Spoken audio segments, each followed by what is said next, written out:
Hello বন্ধুরা, নতুন একটা ভিডিওতে আমার সকল বন্ধুদের স্বাগত জানাই। তো বন্ধুরা, আজ কাঁচা আম দিয়ে বানাবো হচ্ছে আচার। তো দেখো, আমগুলিকে আমি চির করে কেটে নিয়েছি, একদম পাতলা চির করে দেখো স্লাইসের মতন করে কেটে নিয়েছি। তো আমগুলিকে এখন একটু হালকা ভাপ দিয়ে জলটা ফেলে দেবো, কারণ আমের মধ্যে যে অতিরিক্ত টক ভাব থাকে সেই টক ভাবটা চলে যাবে আর আচারটা খেতে বেশ ভালো হবে। তো দেখো, গরম জলে লবণ দিয়ে যে আমগুলি দিয়ে দিলাম, জাস্ট একটু উল্টিয়ে পাল্টিয়ে তুলে নেব আর কি, আর জলটা ফেলে দেব। বেশি সেদ্ধ করবো না, জাস্ট হালকা তুলে নিলাম আমগুলি। দেখো, তো আমগুলি জল জড়ানো হয়ে যাবে, ছাঁকনিতে নিয়ে নিলাম। তারপর একটা কড়াই বসা দিলাম, কড়াতে শুকনো লঙ্কা ভাজবো, শুকনো লঙ্কার চিলি ফ্লেক্স করবো আর মিষ্টি জিরেও কিছুটা ভাজবো। লঙ্কাটা হয়ে এসেছে, এখন কিছু মিষ্টি জিরে দিলাম, গোয়া মসুরি আর কি। গোয়া মসুরি আর চিলি ফ্লেক্স আচারের মধ্যে দিলে টেস্ট এবং ফ্লেভার দুটোই আসে। তো দেখো, হালকা ভেজে নিচ্ছি ডিম আঁচ করে। দারুণ একটা সেন্ট বেরিয়েছে, ভাজা হয়ে গেছে, তুলে নিলাম। তারপর দেখো, কড়াই বসাই দিলাম। কড়াইতে এখন দিয়ে দেব চিনি। চিনিটা একটু গলিয়ে নিতে হবে, আর আমটা তো আমার হাফ হয়ে গেছে। চিনিটা গলিয়ে পাক তুলে তারপর দিয়ে দেবো আমগুলি। অল্প জল দিয়ে দিলাম, চিনির মধ্যে দিয়ে নাড়াচাড়া দিয়ে চিনিটাকে গলিয়ে নিলাম। আর এখানে দেখো চিলি ফ্লেক্স তৈরি করে নিয়েছি, আর গোয়া মসুরিটাকেও গুঁড়ো করে নিচ্ছি।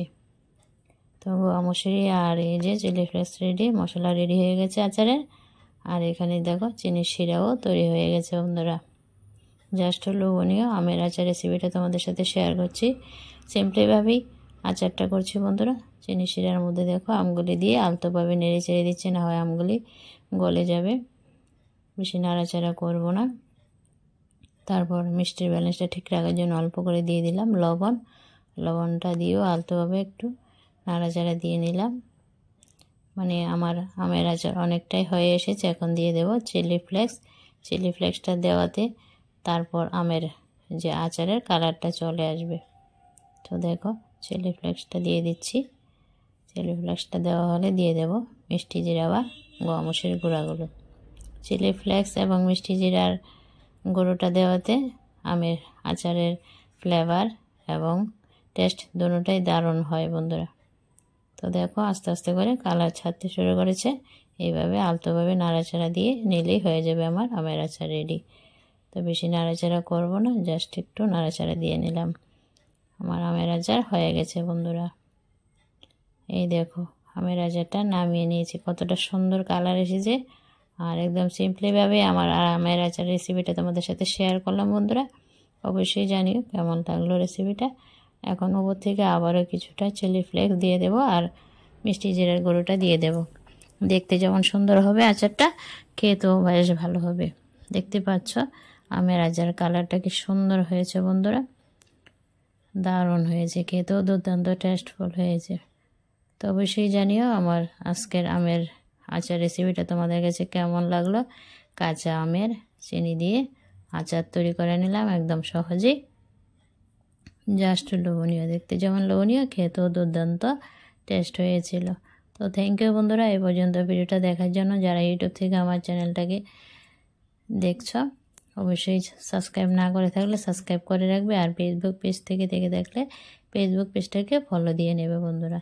আর আমের আচার রেসিপিটা কেমন লাগলো সেটা কমেন্টে জানাতে ভুলো না কিন্তু। তোমাদের কমেন্ট লাইক দেখে আমার ভিডিও করার উৎসাহ জাগে, অনুপ্রেরণা পাই। থ্যাংক ইউ বন্ধুরা। আর আজকের আমের আচার রেসিপিটা তোমাদের কাছে একটু হলেও যদি ভালো লাগে বন্ধুরা, অবশ্যই একটা শেয়ার দেবে।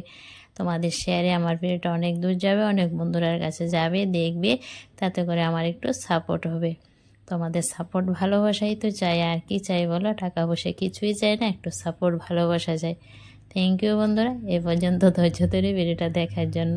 আমরা তো জানি বন্ধুরা, আমে থাকে ভিটামিন সি আর পুষ্টিগুণে ভরা আমের আচার ছোটো বড় সবাই খেতে পারবে, যেহেতু আমি কম মশলায় তৈরি করেছি। আর এইভাবে আচারটা তৈরি করে অনেক দিন পর্যন্ত সংরক্ষণ করে রাখা যাবে। যখন যার ইচ্ছে হবে, ছোটো বড় সবাই আমের আচার খেতে ইচ্ছে করলে খেতে পারবে স্টোর করে রাখা হলে। তো অবশ্যই জানিও তোমাদের মতামত আমার আচার রেসিপিটা তোমাদের কাছে কেমন লাগলো বন্ধুরা। তো চলো, নতুন একটা ভিডিওর সাথে আবারও চলে আসছি। ততক্ষণ ভালো থেকো, সুস্থ থেকো, টাটা বাই বন্ধুরা।